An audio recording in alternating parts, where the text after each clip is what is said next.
Aquarius, welcome to the Plaid Sheep Oracle. I intend for these readings to be timeless, that whenever you get here, it will have something of value for you. But they are also informed by the time in which I'm reading. And at the moment, we are in this final space before a really new something.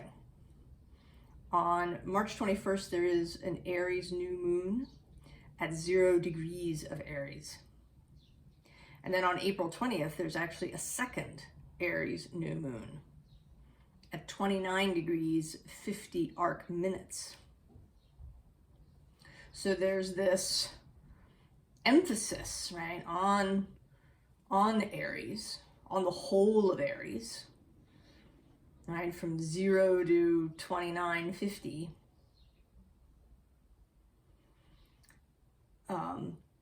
And I don't want to really speculate on what that means for the, for the whole of the collective. I think you can't entirely do that. It's difficult.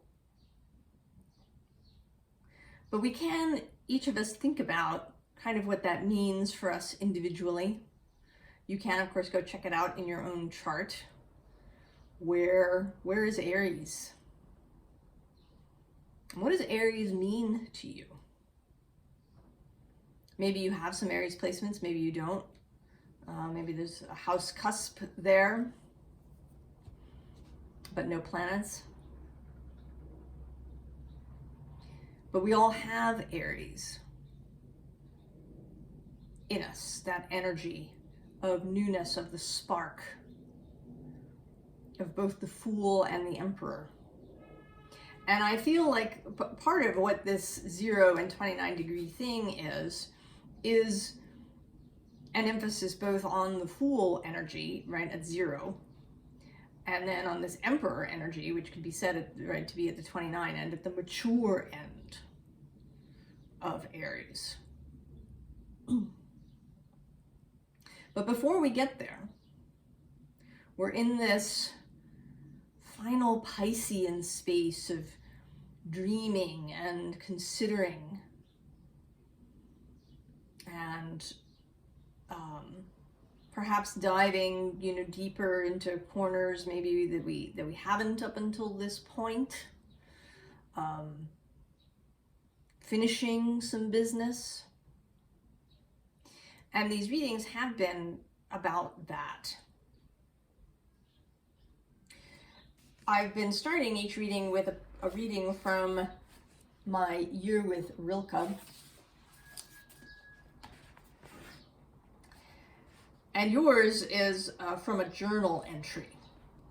The book has poems and letters, as well as journal entries, and they're arranged by date. Yours is titled Valais. Now, the landscape of this region called Valais is indescribable. Why isn't it named when people count up the wonders of the world? At first, I did not really see it, because I was comparing it in my mind with the most meaningful of my memories, with Spain, with Provence, to which in reality, thanks to the Rhone, it is a blood relative. But now that I have learned to behold it fully on its own terms, it reveals its true dimensions to me, and I come more and more to recognize the sweetness of its character and sense the most urgent of its messages. Perhaps that is reflected in a strange, inexpressible fear that I might die somewhere else before I have grasped this and taken it into myself. From early journals. This seems very appropriate for you, Aquarius. I think now, again, in this time period, right, we're entering the age of Aquarius. So we're talking about Aquarius a lot. Perhaps more than we have previously. We've also been talking about Saturn in Aquarius and Pluto moving into Aquarius. There's been a lot of talk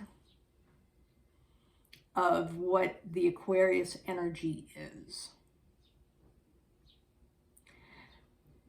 And I don't know if you've been taking that in,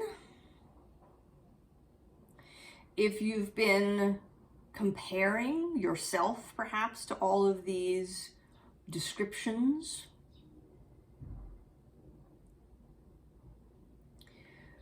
We start here with the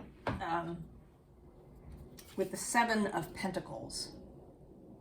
And this particular seven especially, right, evokes a process, right? This rising,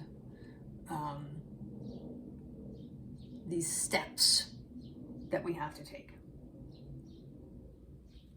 And I think you are taking steps, Aquarius. Now the card under it is Judgment. And that has, you know, all sorts of meanings, and there's this, you know, fabulous image here in these cards of the rising dove and the beautiful light and, you know, coming into knowledge.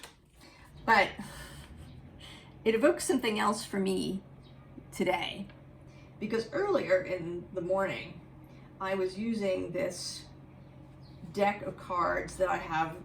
They're just a major arcana, and they're cats. This is the Fool card from the deck. And it's actually just called Cats. And a card that came out for me this morning was, in fact, Judgment. But this is a very sort of a different judgment. I mean, it struck me suddenly, as I was looking at it, that to me it seems very clear that these two cats have eaten the angel. And now they're being told off by God. And they don't care at all, right? They've done their cat thing, right? What do we call cats? Murder floofs with murder mittens.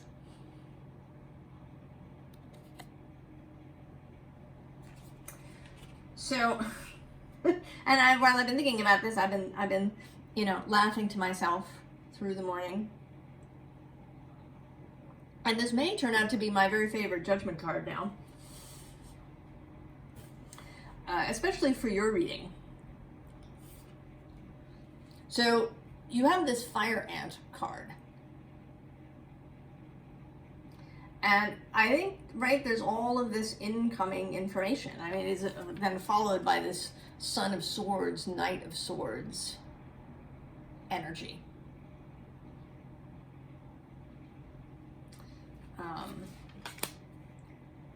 One second, I'm going to close the window.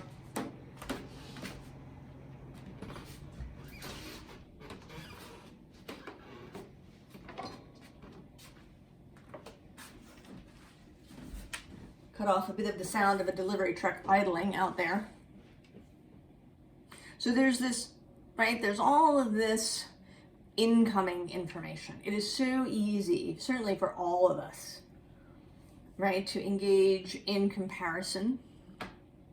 You know, how do we measure up to Spain or Provence? You know, who are we supposed to be? But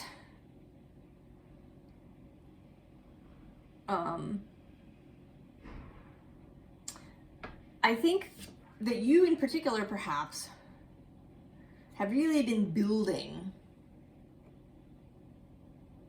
perhaps you've built a structure out of all of this flotsam that's been coming your way over time. You've created something, a thing that you've been living in that maybe isn't really suited to you.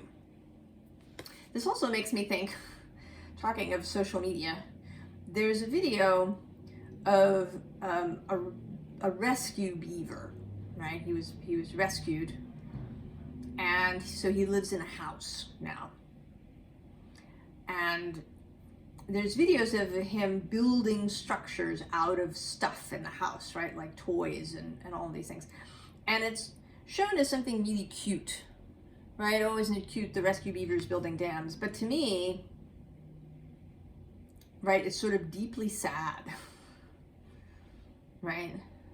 He doesn't belong in the house.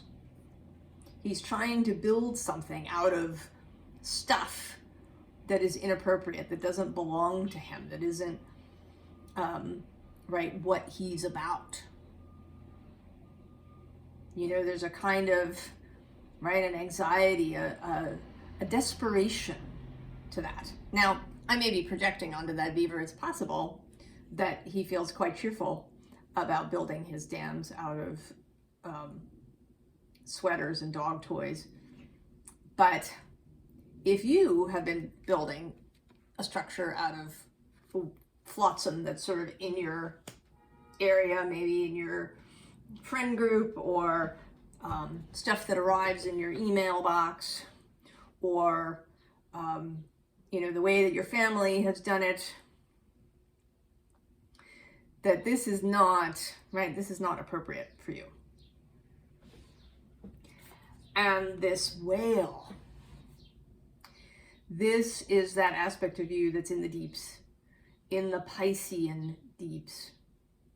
Because as we all have Aquarius and Aries, we also all have Pisces. We have depth.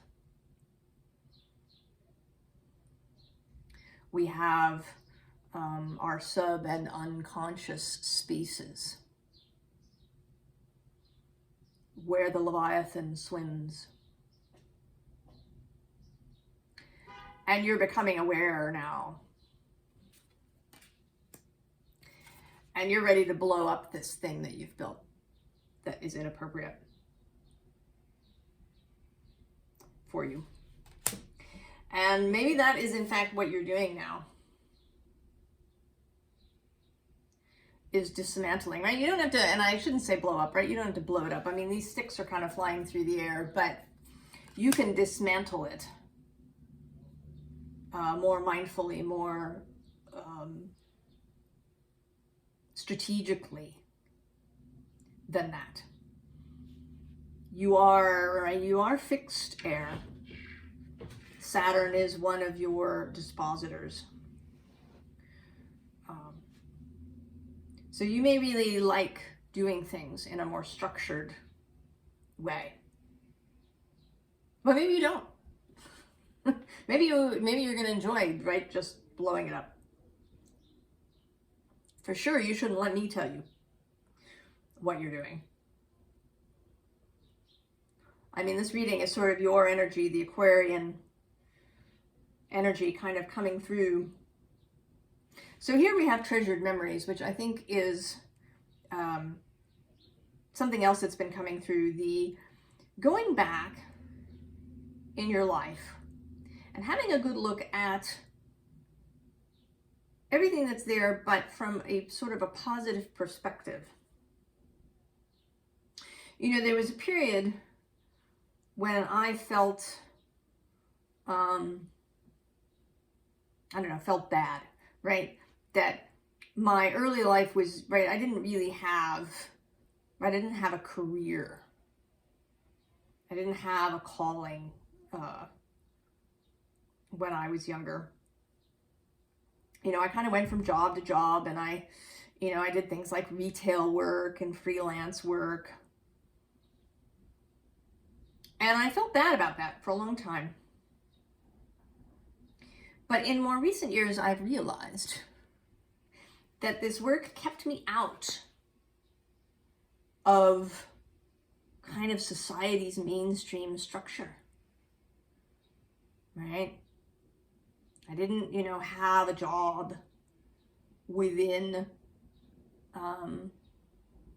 this structure. So it allowed me to really stay outside of that. And enables, right, kind of what I do now, right, in this reading for you and for other people, for individuals, to be able to sort of stand on the outside,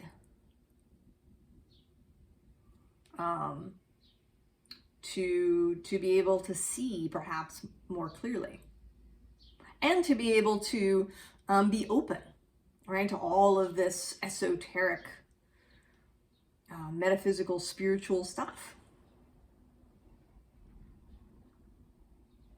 So we don't know, right, until we kind of look back at how circumstances that seemed wrong or difficult or not what we wanted, have actually contributed to who we are now, and to the gifts that we have now, and to the opportunities that we have now.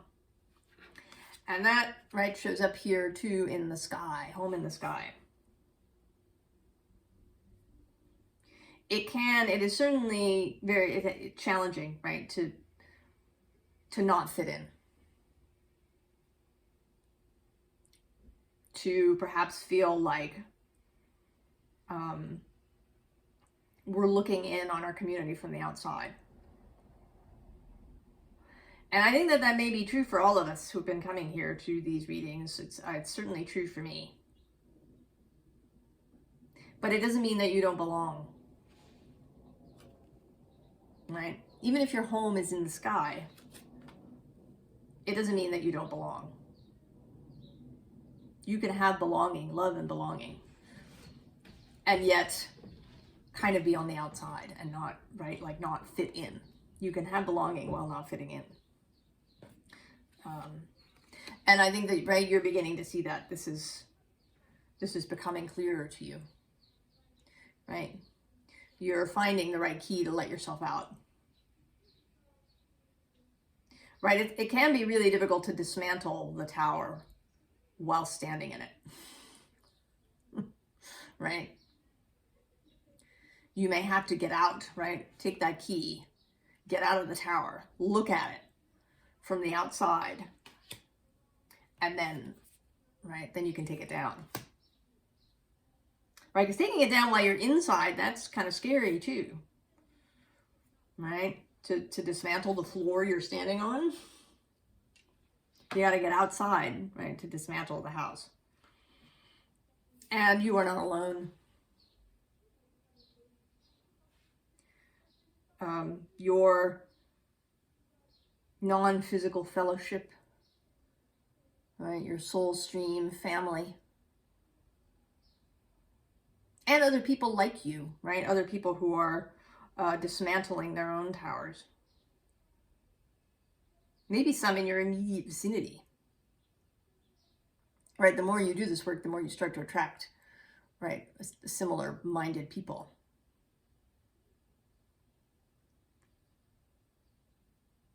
Although, I do have to say, I don't think that we'll ever be some giant group of similar-minded people, because I think that we're needed. We kind of need, in many ways, to stay near these communities. We need to be the ones on the outside, right? All getting together into our own community and building a wall around that is not going to change anything, right? That's just another tower.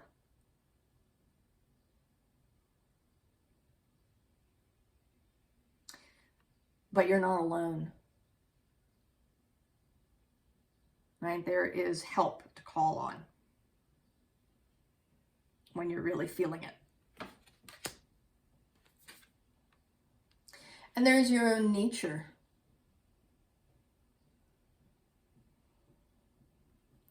Your own inner beauty. Your own weirdness. Right? I was very interested to see, right, the cards that have come out for your reading.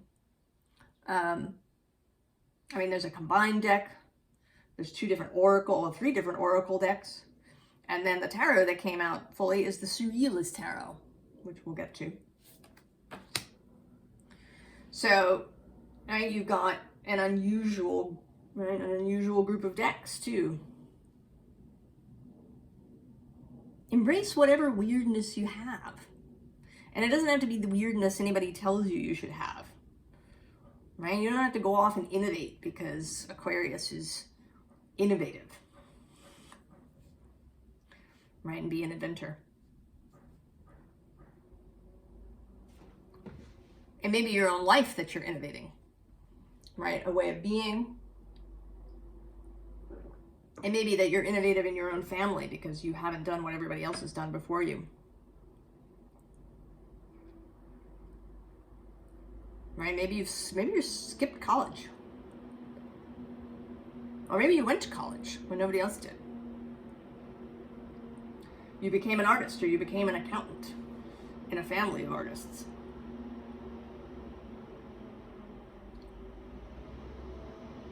So, you are unique. And you should really get to know yourself, really know yourself. We have both Love Lies Bleeding and then this Bleeding Hearts card. And this, I think, is about really coming to love yourself and like yourself, however you are, in whatever way you wish to really be.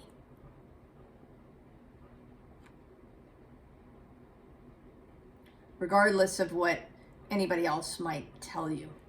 And it is also perfectly possible, right, to belong while standing on the outside. It's also possible to really care about your community and your family and your friends, and to be there for them when they need help. And at the same time, to keep yourself whole, to keep your individuality intact.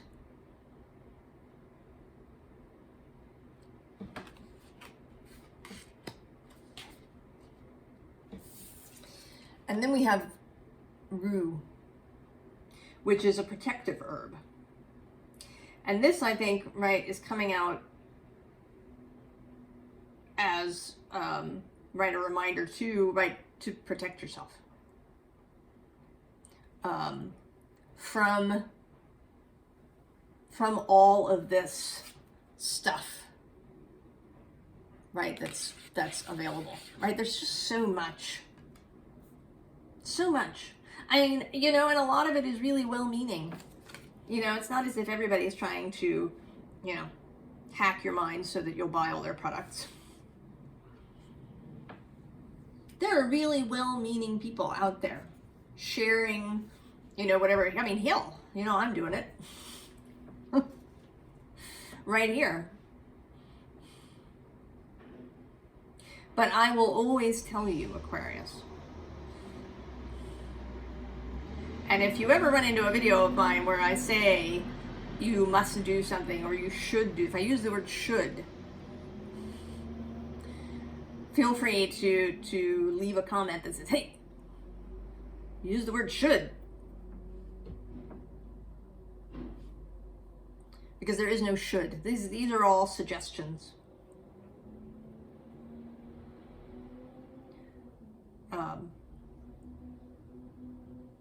Right? Because your journey is your own. And you can do whatever you want with your life. Whatever you want. I would never stop you from doing whatever you want with your life.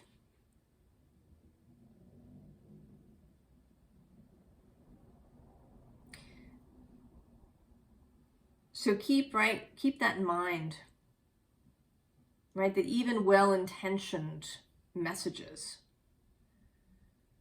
right, can be overwhelming, right? It can just be literally just too much stuff.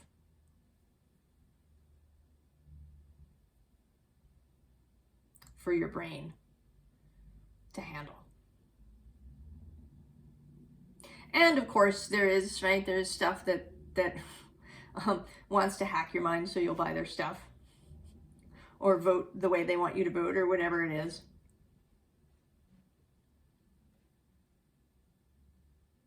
And there's also people trying to give you their bag of poo because they can't handle it.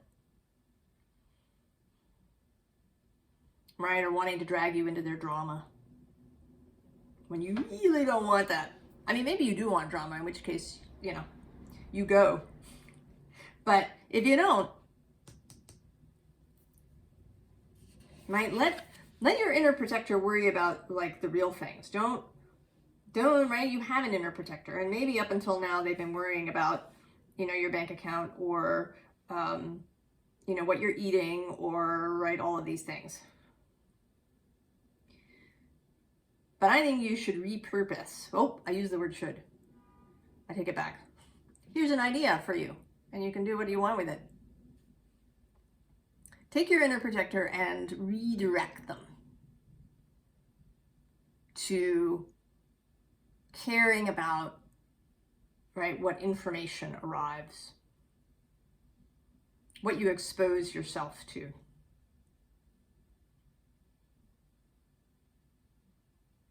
Perhaps.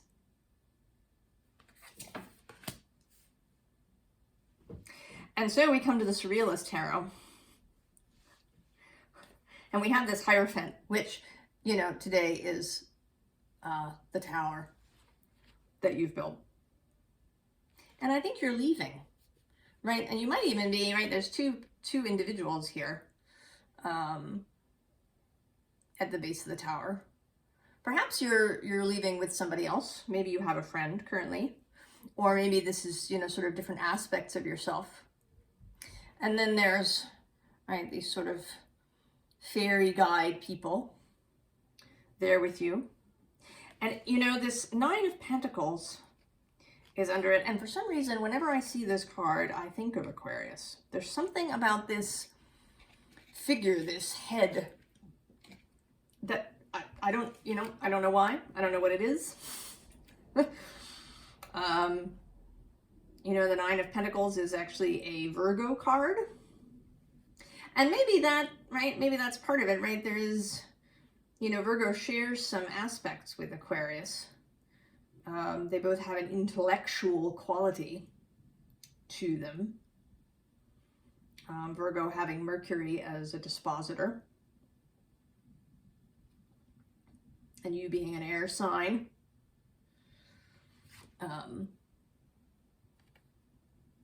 But this, right, Nine of Pentacles, right, is material sovereignty. Having the life that is appropriate to you and that you enjoy. Having the resources that you want. Having the stuff in your life that you want. Having the body and the health condition that you want.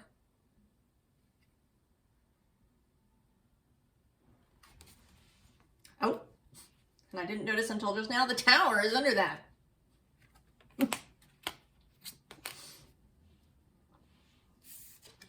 And so here in this Two of Wands,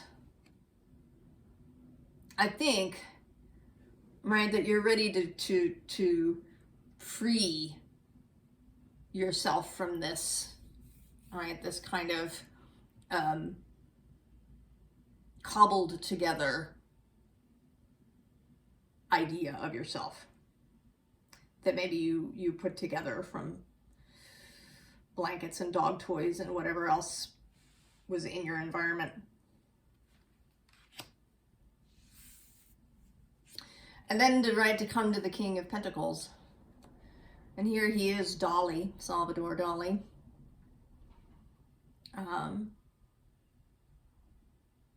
With all of his melting things. Right, not a typical King of Pentacles, but one who is at home in his space, even if it's weird. Go ahead and be at home in your weird space, in your weird self, Aquarius. Now the advice cards, not tarot at all, my mushroom oracle. We have on the underlying this indigo milk cap. And it says hurt, awe, honesty. Right? Being willing to look at all this stuff. To examine what you have, honestly. What do you want to keep? What do you want to lose?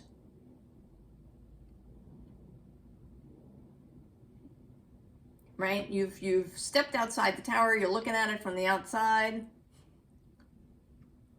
And maybe you don't even have to dismantle the entire thing. It could be that, you know, it's just one particular wing that has to go.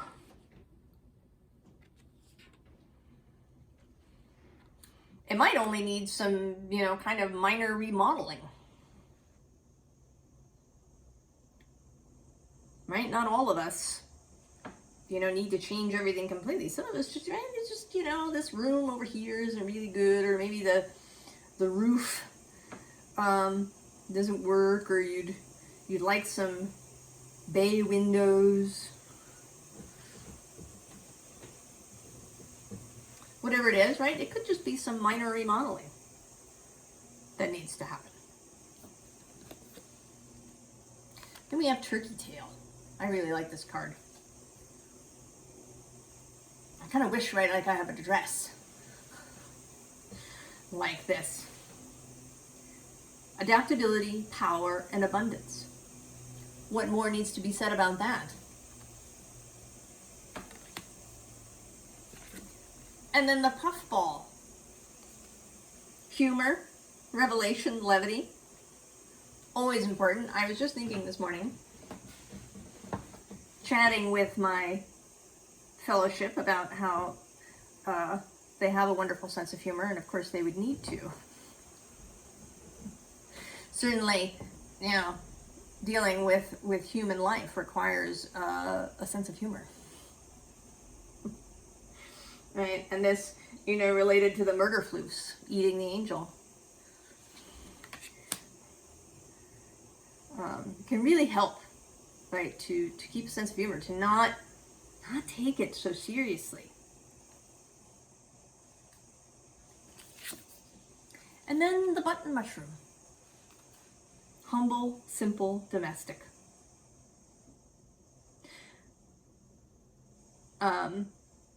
You know, we don't need to be, right? Our weird might be really subtle.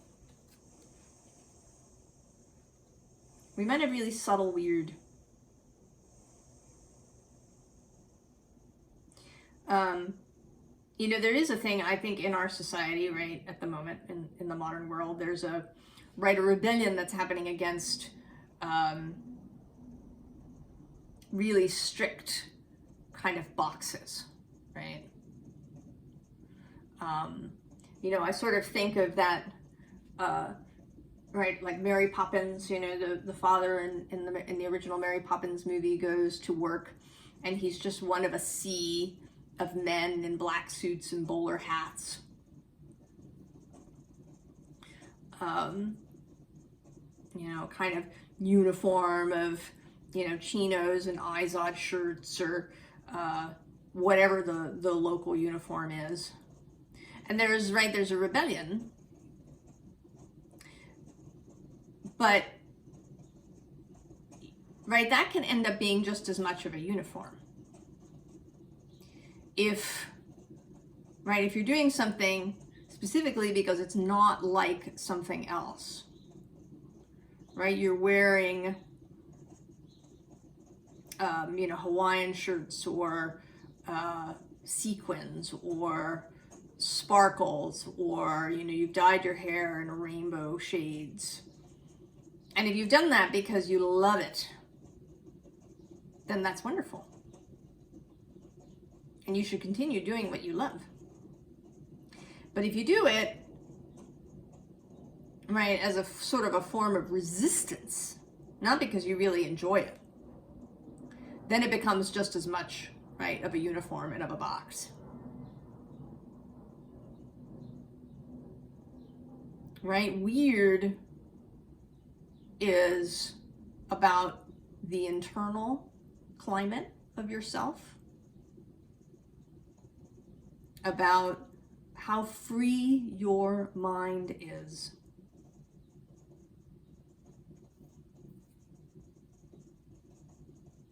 And it can be, right, the weird can be, right, as simple as a button mushroom.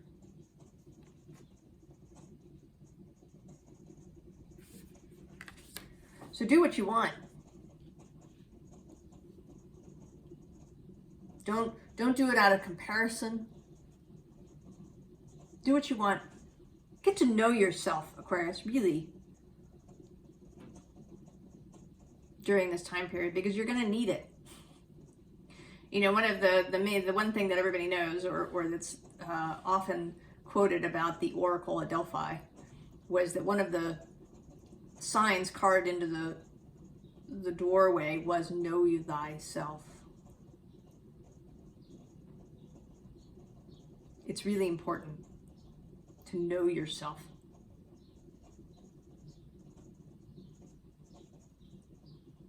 Because then you know, right, if you really know yourself, if you pay attention to your own feelings, how you feel in different situations, really get to know what triggers you and maybe figure out why. Why does that thing really upset you? Why does that thing make you feel all tight in the chest or the gut?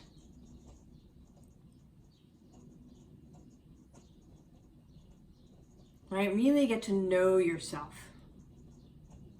Because then you can make clear decisions. Right? Then you can keep your mind free from everybody else's opinions. And all the comparisons you make between yourself and other people. Perhaps. Or even comparisons between this person and that person. There's all kinds of ways that we can, knot up our mind. But if you really get to know yourself, then you can fill yourself with yourself. And clear out all the signals, because we are getting them. Right? There isn't really a way to completely build a wall and not, right, get telepathic stuff from people. Because if you build a wall, all right, then you can't get information from anywhere else, right? And you also want information from other people. Right? You can't really isolate yourself, because then you won't be getting the information that you need. Right? It'll make things more difficult for you, even though it seems quieter.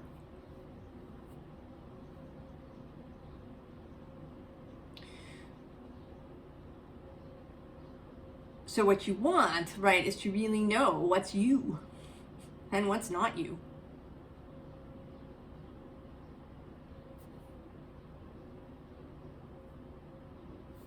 Yeah. And you do that, right, by getting to really know yourself.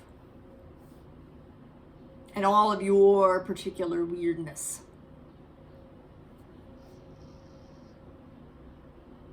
So take this time, Aquarius, right, to maybe take one last swim in the deeps. I think you already have been. I think we all, right, everybody who's been showing up here, I think we've all been doing this work of getting to know ourselves. And this is just a last period, right? Taking a last dive. Is there anything else? Anything I haven't seen? Anything that might still have its hooks in? Any bit of junk that needs to be cleared out? Any remodeling that needs to be done before this new energy arrives that's rushing towards us? I wish you all the very best, Aquarius, and I'll see you next time. So long.